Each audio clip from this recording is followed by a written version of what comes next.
Part 3C. Part 3C. Roman chapter 8, 9 to 12. Kwanza tusome Roman 8:16. Yenye tulisoma Jumapili iliyopita. Somo ni kusikia sauti ya Mungu. Maana watu wengi hapo ndio kuna changamoto kubwa. Na tulisema watu wengi wanapoelezea namna ya kumsikia Mungu huwa inaleta confusion, matata. Manabii wengi namna wanaelezea kwamba wanamsikia Mungu, wakati mwingine inakupa mashaka na inakufanya uone kwamba kumsikia Mungu ni ngumu. Kwamba mimi siwezi fikia hicho cheo, siwezi fikia ati ameenda sana, siwezi fikia kule. Huyu ameenda tip sana, amekaa. Wengine wanaona mtu akikaa sana kwa wokovu ndio ana uwezo wa kumsikia Mungu sasa. Nilisema on Thursday kwamba unachukua vitu. Nilisema on Thursday kwamba kuomba kuzuri mno. Kusema na Mungu ni vizuri mno. Lakini nikasema ni vizuri zaidi wakati sasa Mungu unamsikia Mungu akisema na wewe. Glory to God. Unajua wakati unasema tu na Mungu, lakini wewe hausikii Mungu anasema nini. Wakati mimi nakuwa na error, some questions. Ni uzuri kusema na Mungu, lakini ni vizuri zaidi wakati Mungu anafanya nini? Anasema na wewe na unamuelewa, unamsikia. Glory to God. Kama uko hapa na ume-experience sauti ya Mungu, yaani neno linalotoka kwa Mungu ama sauti ya Mungu, neno ndoko mno. Yaani anasema ukisikia Mungu anakuambia tu nakupenda, ujue imeponya maisha yako yote. Glory to God. Watu wengi tunaomba lakini hatumsikii Mungu akisema na sisi. Ni sisi watu tunaomba, tunamaliza, tunaenda. Lakini ni vizuri zaidi wakati sasa unamsikia Mungu akifanya nini? Umempa time na Mungu anakuhudumia. Neno moja la Mungu limetosha kukuponya. By the way, wakati wote unasikia Mungu akizungumza, unasikianga amani kwenye moyo wako. Amen. Glory to God. Bwana Yesu asifiwe. So ni vizuri zaidi kusikiza Mungu. Bwana Yesu asifiwe. Hallelujah. Roman chapter 8. So somo la kumsikia Mungu ni somo nyeti, ni somo nzuri, ni somo linahitajika kabisa katika kanisa leo. Roman 8 verse 16. 18, mstari wa 16. Yes. Sema Roho mwenyewe ushuhudia pamoja na roho zetu. Yes. Ya kuwa sisi tu watoto wa Mungu. So Roho mwenyewe ushuhudia pamoja na roho zetu ya kuwa sisi tu watoto. Kumbukeni kwanza tulisema kuna mambo kama 7 ambayo Mungu anayatumia kwa ajili ya kusema na sisi. Na moja tulisema kwamba maandiko matakatifu ni njia mojawapo ambayo Mungu hutumia kusema na sisi. Na ndani ya maandiko tukasema kuna sauti iliyo wazi kabisa ambayo huwezi ukapinga kwamba sijamsikia Mungu. Kuomba bila kukoma, litafakari neno la Mungu, kupenda wengine ama kutembea katika upendo ama kuenenda katika upendo.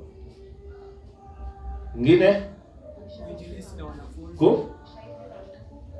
Ushahidi wa nani na number 2? Uinjilisti na wanafunzi. Yaani iko wazi kwamba tunahitaji. Yaani ukisikia tu, ukisoma unajua hii iko wazi kabisa, haihitaji mafafanuzi ndani. Iko wazi. Bwana Yesu asifiwe. Sasa kama Biblia inasema ombeni bila kukoma, unataka ufunuo? Ombeni bila kukoma, unataka ufunuo? Biblia inasema msiache kukusanyika. So unaomba upate ufunuo hapo tena. Iko tu wazi. Ombeni bila nini? Msiache kufanya nini? Kukusanyika kama ilivyo desturi ya wengine. Hallelujah. Sasa kuna mambo yako wazi yanayohitaji mambo mengi. Swali tu, ombeni bila kukoma. Sasa hayo maandiko imekufundisha namna ya kufanya nini? Ya kuomba. Hallelujah. Utaombaje? Imeeleza Maana unaweza niuliza kuomba bila kukoma. Pastor, mahitaji hata kama niko na mahitaji 100, kuomba bila kukoma. Leo nimekonga mahitaji 10, kesho mahitaji 10. Kwa wiki moja nimemaliza mahitaji 100. So nitakuwa naombea nini kingine?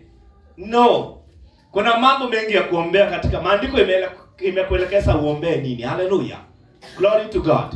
Na umeshaijua unapoomba you need to pray until something happen. Hiyo shida ni vile unaomba unaacha unaenda kabisa. Unahitaji kuomba mpaka uone kitu kimetendeka. Tuko pamoja? So kama sijaona matokeo ya kile nilikuwa naombea, nahitaji kuendelea kufanya nini? Kuomba. So ninaweza kuomba bila kukoma. Hallelujah. Kuna yule mzee alikuwa kwenye hekalu na yule mama ambao alikuwa anaomba kwa ajili ya Yesu kuja duniani na ili apokee ujumbe wa malaika ili apokee mimba ya Roho ama kwa uwezo wa Roho. Na yule Simeoni ama nani yule ambaye naye anasema kwamba alikuwa ameaitiwa na Roho kwamba hataona mauti mpaka atakapofanya nini? Muona Mwokozi Yesu. Hallelujah. So walikuwa wakiendelea kuomba andili walipoona kwamba yametimia. Glory to God. Lakini sasa wewe utasemaje siwezi omba bila kukoma ati mambo imeisha. Wewe omba mpaka uone imetendeka. Hallelujah. So huwezi choka katika hilo. So Biblia iko wazi. So tulisema number 1 ni maandiko matakatifu Mungu hutumia kusema na sisi ama kusema na watu. So maandiko ni sauti ya Mungu. Hallelujah. Maandiko ni sauti ya Mungu iliyoandikwa. Glory to God. So Biblia inaposomwa ni sauti ya Mungu katika maisha yetu. Iko wazi kabisa. Bwana Yesu asifiwe. Glory to God. So ukitaka kuimarika zaidi katika sauti ya Mungu inamaanisha kwamba nitakuwa nikisoma Biblia kila siku. Hallelujah. Nataka niwaite kitu kimoja. Hapa kwenye pulpit hii ama kwenye huduma huu make sure tumewafundisha kila kitu. Hallelujah. Tutawafundisha kila kitu na kwa usahihi at the end of the day. Ile siku tutapatana na wewe mbinguni, utanisalute kwamba hakika mtu wa Mungu ulinisaidia nikaishi duniani maisha ya furaha, maisha ya uzima. Nilijitambua mimi ni nani. Hallelujah. Sasa tutakuwa tupeania high five. Mwendo tumeupika. Hallelujah. So mniombee pia, naendelea kujifunza vizuri, naendelea kupata kweli elimu ya kutosha. Hallelujah. Glory to God. By the way, najifunza vizuri na furahia mwenyewe. So nimeona nikwambie hapa utajifunza kila kitu. Sitari umeshajifunza namna ya kutafuta kanisa la mahali. Umejifunza namna kuenenda katika, si ndio? Namna kuenenda katika kanisa la mahali. Na hizi tutakuwa tukirudia mambo mengine kwa ajili ya wakeni ambao wanakuja kwa sababu hawajawahi kusikia ile, si ndio? So mafundisho ambayo ulifundisha nyuma pia na yana mashiko ndani yake, yana umuhimu unapoona kati watu wanakuepo baada hapa una revisit. Glory to God. Biblia inasema kukumbushana ni faida kuliko kuacha. Kumbusha. Maana tunakumbusha kwa sababu Mungu anajua kabisa tunaweza tukasahau. Hallelujah. So kurudia kitu kimoja mara kwa mara si dhambi. Kukumbusha watu kitu mara kwa mara ukirudia, watu wenyewe hata waseme wewe umeshinda tu pale. Ni sawa tu. Maana Mungu ndiye anajua unachohitaji, si wewe unayejua unachokihitaji. Hallelujah. So kurudia ni kwa sababu utashika kabisa kama maji. Mambo yatakuwa wazi kabisa kwenye akili zako. Glory to God. Bwana Yesu asifiwe. So hapo utafundishwa. Usiwe na haraka na usiwe na wasiwasi. Hallelujah. Tutachambua Biblia moja kwa moja, pole. Tunahamba huku na huku. Tunasoma Biblia kwa upamoja. Kama kuna kitabu kinakusumbua kwenye Biblia, wewe usiwe na haraka. Maana hujakuliwi sasa hivi. Tuko bado. Glory to God. Na hapa hafi mtu. Hello? Hafi mtu. Hatuko tayari kwa hilo, si ndio? Hapa hafi mtu. Nataka tuone visasi ambavyo vinakuja mbele, ambavyo vitakuwa vina influence yetu ya neno la Bwana. Glory to God. Siko tayari kuona visasi ambavyo vinakuja vikifundisha elimu tunayofundisha leo. Sasa usiwe na haraka ya kuondoka duniani pia. Ningekusihi kwamba kama ulikuwa na haraka umeanza kufikiria kuondoka hivi karibuni, postponed. Una kazi ya kufanya bado. Hallelujah. Kazi hujaimaliza bado. So kuna kazi bado ipo. So Warumi 8:16 inasemaje? Tumesomewa. Anasema Roho mwenyewe hushuhudia pamoja na roho zetu ya kuwa sisi tu watoto wa Mungu. Tukumbuke nimeuliza swali kulingana vile limejibiwa, nimeona kuna shida kidogo. Nilisema hivi, kuna mambo karibu 7 ambayo Mungu anatumia kusema na sisi. Haleluya. Kwanza tulisema maandiko ni mecha kabisa, kwa sababu sauti zingine ambazo zinatokea zinapimwa katika maandiko matakatifu. Haleluya. Kama kiko nje ya maandiko matakatifu inakuwa ni error, inakuwa ina maswali mengi. So tukasema ndani ya maandiko matakatifu ambapo kuna sauti ya Mungu, ama maandiko matakatifu ni sauti ya Mungu iliyoandikwa.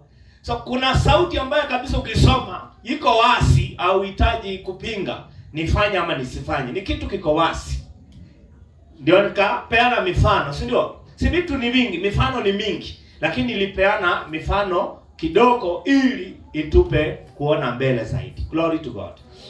Kama nisema kuomba bila kukoma, kufanya uinjilisti, kutokusanyika, yani kutoaja kukusanyika, mambo kama wewe endelea kusoma, ukipata mambo mengine mwenyewe ukijirekotia. Glory to God. Bwana Yesu asifiwe.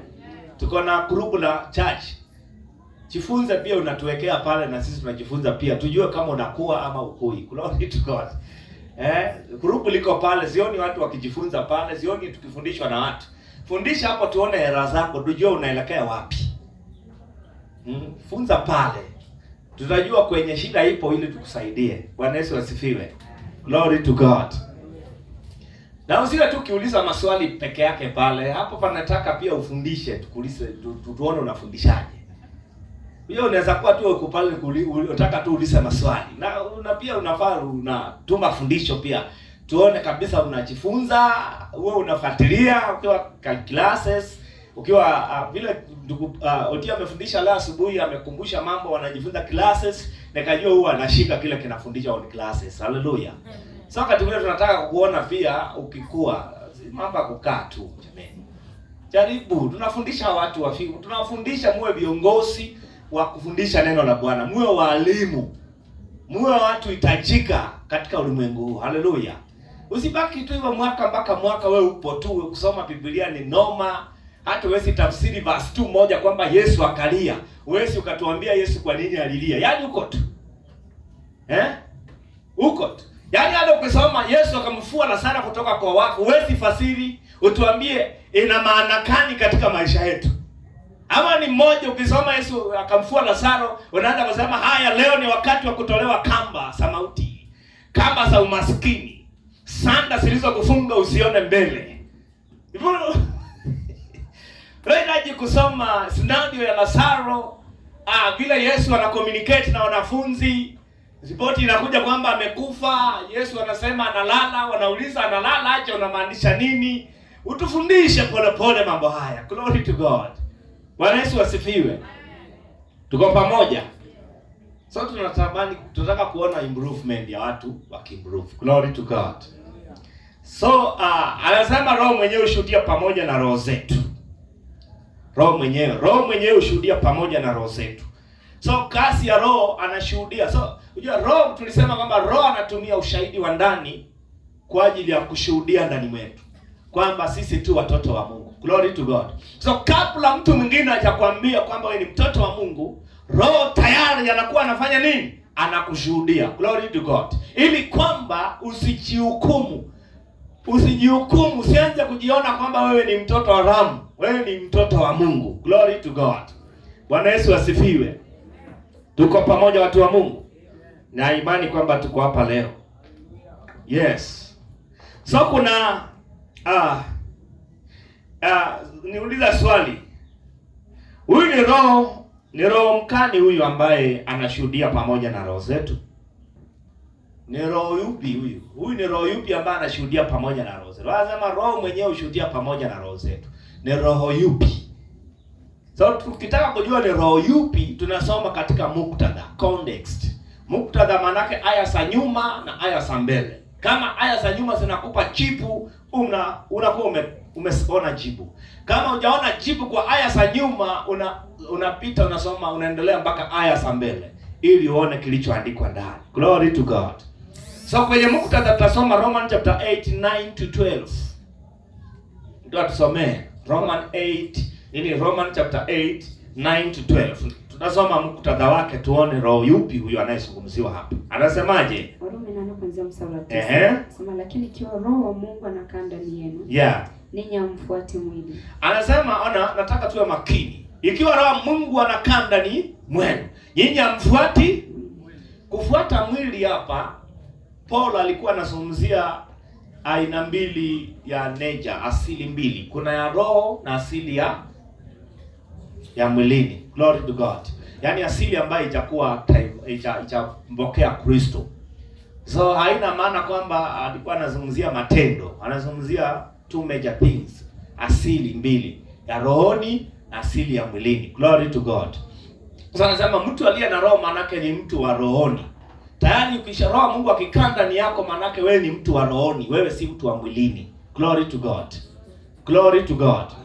Wewe ni mtu wa rohoni. Lakini ikiwa roho wa Mungu anakaa ndani yenu, ninyi hamfuati mwili bali mwaifuata roho. Hapa zungumzi matendo. Ati kufanya matendo mema ndio unafuata roho. Matendo mabaya sio unafuata mwili. No. Anazungumzia mambo ya usawa hapa. Glory to God. Mambo umesaliwa mara ya pili na kuna yule ambaye hajasaliwa mara ya pili. Glory to God. So wewe uliyekaliwa na roho unaitwa mtu wa rohoni. Bali mwaifuata roho, lakini mtu awaye yote asipokuwa na roho wa Kristo, huyo sio wake. So mtu yeyote, anasema mtu yeyote asiyekuwa na roho wa nani? Wa Kristo. Huyo si wa nani? Wa Kristo. So nini kinatambulisha sisi kwamba sisi ni wana wa Mungu? Ni roho wa Kristo ndani mwetu. Glory to God. Number 10. Na Kristo akiwa ndani yenu. Kristo yuko wapi jamani? Hizi kuna kitu pastor amesema asubuhi, tumishi wa Mungu Potia amesema kitu ambayo nilikuwa najifunza chana nikijifunza kuhusu uchambuzi wa maandiko. Kuna mambo ambayo unafaa usingatie unaposoma Biblia. Tenses ni muhimu sana. Maana mtu anaona tenses ya wakati uliopo anaiweka wakati wa leo. Wakati wa leo anahamisha wakati unaokuja. Haleluya. Yaani wakati uliopita, yaani anachanganya. Kuna wakati uliopita, kuna wakati wa sasa, kuna wakati ambao unakuja. Glory to God.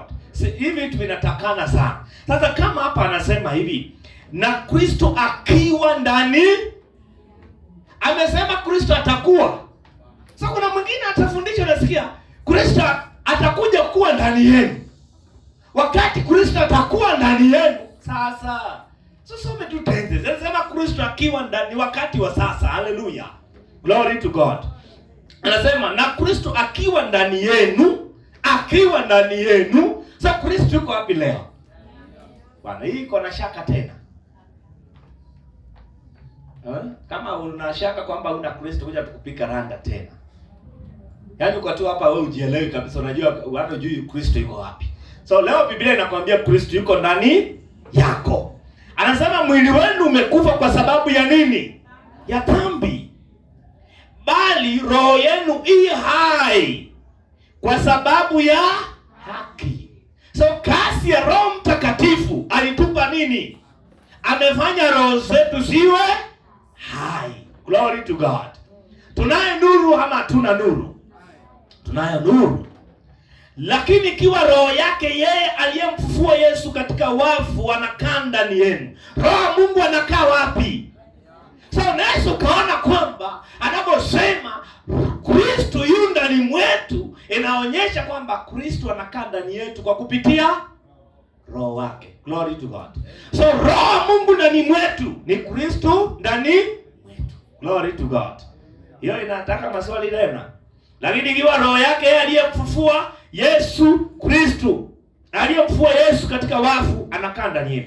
Yeye aliyemfufua Kristo Yesu katika wafu ataiuisha na miili yenu iliyo katika hali ya kufa kwa roho wake anayekaa ndani yenu. So roho kukaa ndani mwetu ni thibitisho tosha kwamba tukifufuka tunathibitisha kwamba tutafufuliwa katika miili mpya. Yaani for example leo ukifa, leo kifa, unatumaini la kufufuka katika uzima. Haleluya. Manake wewe haupotei kwa sababu ya Roho Mtakatifu aliye ndani yako. So unajua wakati Yesu alifufuka kuna watakatifu walifufuka na kuna wengine walipaki. Sasa kuna wale walifufuka pamoja na Kristo waliokuwa ni watakatifu wa zamani. Kina Ibrahim, wale ambao walikufa wakiwa katika imani. So Yesu, Roho Mungu ndani mwetu ni tumaini letu kwamba tutapewa mili za utukufu. Tutaishi tena milele. Hallelujah. Glory to God. So ni nini kinafanya tuwe na ujasiri kwamba sisi hatupotei? Ni kwa sababu tunaye Roho Mungu ndani mwetu. Hallelujah. Sasa anasema huyu Roho Mungu atauisha hii mwili. Unajua hii mwili wa damu na nyama, unaelewa ni mwili wa ajabu sana. Huu mwili si wa kukaa mwili ilikuwa inakaa nyuma pale, ndio ilikuwa inakaa. Siku moja tutajifunza hapa tujue ni kwa nini kumekuwa na reduce. Mpaka leo mwili iwezi kasurvive kwa miaka mingi. Leo mtu akimaliza 200 hata huwezi tamani kumwona. Miaka 200 huwezi tamani kumwona, maana atakuwa amekunjamana kila mahali. Ni mtu ukimwona hivi unatoroka ukisema ni pepo huyo. So tutakuja kujua kwa nini watu walikuwa wanakaa miaka 900 na kitu, 800, 700 kule. So ukiangalia kwa Biblia zimekuja reduce. Zikakuja 300, zikakuja 150, zikakuja 120. Leo hii zimefika ngapi sasa? Zikienda sana 100 ni mtu amekula kweli. Ndio ameenda 106, 106. Yaani yake imeenda imereduce. Leo watu wanakufa mapema sana. Na 70 wameisha. Yaani 70 mtu ameseeka. 50. Ukiangalia mtu wa 50 unashangaa huyu ana miaka ngapi? Anakaa kama ako na miaka 100. Na mtu ako na 50 years. Iko shida. Hallelujah. Iko shida kweli. So anasema lakini ikiwa roho yake aliyemfua number 12. Basi kama ni hivyo ndugu, tu wadeni si wa mwili. Tunaishi kwa kufuata mambo ya mwili. Kwa maana kama tukiishi kwa kufuata mambo ya mwili, mwataka kufa. Bali kama mkiafisha matendo ya mwili kwa roho, mtaishi.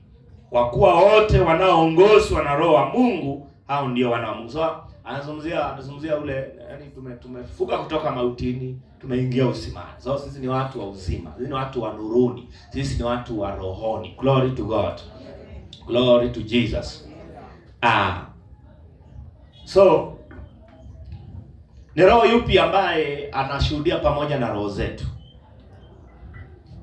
Number 16, roho mwenyewe hushuhudia pamoja na roho zetu. Ni roho yupi?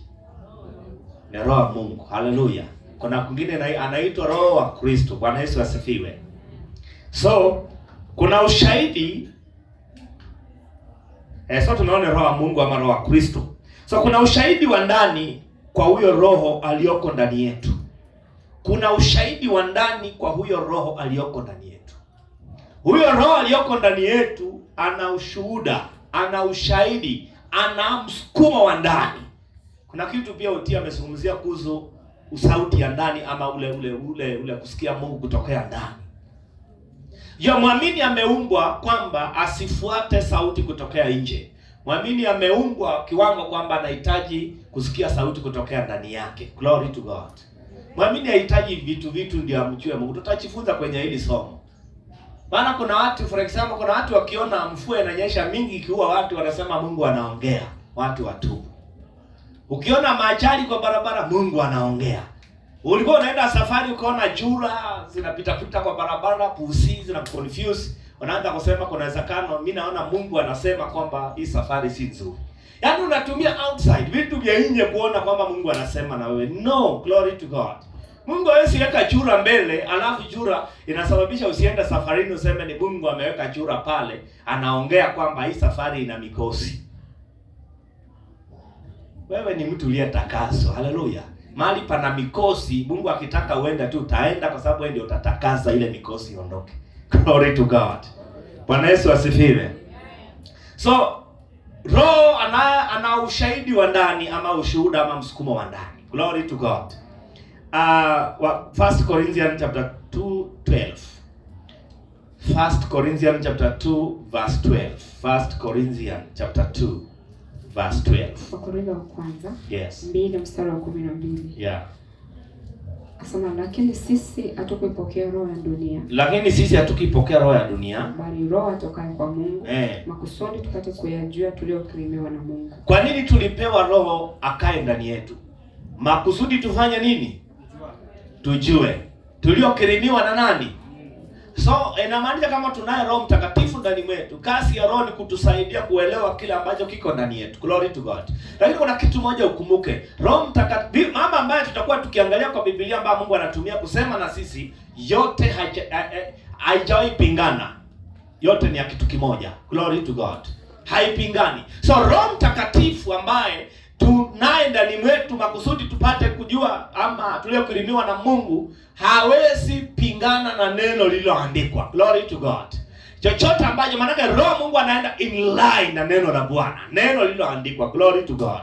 Sasa hawezi kipinga wala hawezi pinga neno lake. Kwa hivyo kuna vitu ambavyo Mungu ametupa na sipo ndani ya roho. Kuna vitu ambavyo Mungu ametupa na vitu hivi vinakaa ndani ya Roho Mtakatifu. Kuna vitu ambavyo Mungu ametupa. Kuna vitu, maana anasema kazi ya roho ndani mwetu ni tupate kujua mambo ama vitu tulivyokirimiwa katika yeye. Tupate kujua kila ambacho tulipokea katika Kristo. Tupate kujua kila ambacho Mungu ametupa sisi. So kuna vitu ambavyo Mungu ametupa na siko ndani ya roho. Na ametupa huyo roho ili afanye nini? Awasiliane na sisi. Kuna vitu ambavyo tumepewa na Mungu na hivi vitu viko ndani ya roho. So roho akija ndani mwako, ana distribute vitu hivyo ndani ya maisha yako, ndani ya roho yako. So inamaanisha roho anawasiliana na sisi. Glory to God. Roho hajawekwa ndani mwetu apate kunyamaza. Ni roho anayeongea, ni roho anayewasiliana. So ushahidi mwingine tunaweza tukauona kwenye 1 Corinthians chapter 6 verse 20. 1 Corinthians chapter 6 verse 20. 1 Corinthians 6:20. Wakorintho wa kwanza 6 mstari 20. Anasemaje? Anasema kila mtu na akae. 1 Corinthians 6:20. Nasema hivi, maana mlinunuliwa kwa dhamani. Maana mlinunuliwa kwa dhamani. Sasa basi, tukuzeni Mungu katika miili yenu. So tulinunuliwa. Kama tuna roho Mungu ndani yetu, basi sisi ni mali yake. Kama tunaye roho Mungu ndani mwetu, inamaanisha sisi tu mali yake yeye. Tumenunuliwa na Mungu. Maana mlinunuliwa kwa dhamani. Anaposema mlinunuliwa kwa dhamani, maana yake kwamba tumenunuliwa kwa damu ya Yesu Kristo. Haleluya. Damu ya Yesu Kristo ni ya dhamani kwa sababu hakuna damu iliyomwagika iliyokuwa na uwezo wa kumwokoa mwanadamu kutoka katika dhambi yake. Haleluya. So damu ya Yesu Kristo ni takatifu. Damu ya Yesu Kristo ni ya dhamani kwa sababu ilikuwa na huo uwezo wa kutuondoa katika mauti. Glory to God. Kutuondoa katika mauti ama katika dhambi na matokeo ya dhambi ambayo ni mauti. So sisi tu mali ya nani? Sisi tu mali yake Mungu. Tumenunuliwa na yeye. Mili yetu ni hekalu lake. Haleluya. Mili yetu ni hekalu lake. Maana sema sasa mtukuzeni Bwana katika mili yenu. So mili yetu ni hekalu la Mungu. Mwili wangu na roho yangu ni mali ya Mungu. Mwili wangu na roho yangu ni mali ya Mungu. Nimenunuliwa na Mungu. Mimi nimenunuliwa, ni mtu wa dhamani. So kwa sababu nimenunuliwa na dhabihu iliyo ya dhamani ama damu ya Yesu Kristo ya dhamani, ama nimenunuliwa katika udhamana, basi inamaanisha hata sisi wenyewe ni watu wa dhamana mbele za Bwana. Glory to God. Glory to Jesus. 1 Corinthians chapter 6 verse 17. 1 Corinthians chapter 6 verse 17. Mstari wa 17. Sema lakini yeye aliyeungwa na Bwana. Lakini aliyeungwa na Bwana ni roho moja naye. Ni roho moja naye. So yeye aliyemwamini Kristo ameungana pamoja naye. So tumekuwa roho moja pamoja na nani? Na Kristo. Roho mwenyewe hushuhudia pamoja na roho zetu, kwa sababu tuliona ni joint witness, ndio? Ni ushahidi paja, ni ushahidi wa pamoja. So inamaanisha hivi pia, Roho Mungu hawezi sema tuelekee huku na roho ya usaumbi iseme tunaelekea huku. So mwandishi anapofundisha anamaanisha kwamba wanakubaliana siku zote. Yaani hakuna siku na hakuna siku na hakuna siku na haitawahi kuwepo. Hadi Roho Mungu anasema tuende pande hii na roho wako wa usaumbi anasema tuelekee pande hii. Hakuna siku, hakuna siku, hakuna siku na haitawahi kuwepo. Tuko pamoja kwa hilo. Glory to God. Roho wako wa usaumbi hawezi akapingana na Roho Mtakatifu. Glory to God. Ndio sababu roho wako alipewa uzima, amepewa nuru, haenendi katika kizani. Roho ambaye amekufa, roho mwanadamu aliyekufa, yule ambaye haamini Injili, maana amekufa kiroho, amekufa spiritually. Yeye na Mungu, ama wakati Roho Mungu anamwambia njia ndio hii, yeye anamwambia njia ndio hii. Glory to God. Yeye anapingana kwa sababu yuko wapi? Yuko kizani.